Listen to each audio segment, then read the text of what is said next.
দেখেন এখানে আসলে সব পাথর, সব পাথর। এখান থেকে 2 ঘন্টা ট্রেকিং করে আমাদেরকে যেতে হবে।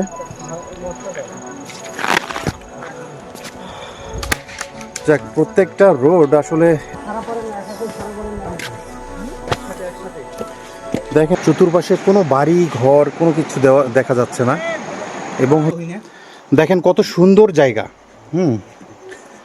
এটা, আর এর উপরে দেখেন কত বিশাল বড় পাহাড়, গাছপালা, জঙ্গল, এগুলো। এটা আসলে মানে ভয়ঙ্কর রকমের একটা অভিজ্ঞতা। মাঝে মাঝে আমারও পা পিছলে যায়। যাক, সাবধানে হাঁটতে হবে। দেখেন এই জঙ্গল পেরিয়ে আমরা নাফাখুম, এটা হয়তো আমরা নাফাখুমে যাব, গিয়ে আবার ফিরে আসতে। যাক, ফাইনালি আলহামদুলিল্লাহ আমরা নাফাকুম ঝর্ণার খুব কাছাকাছি চলে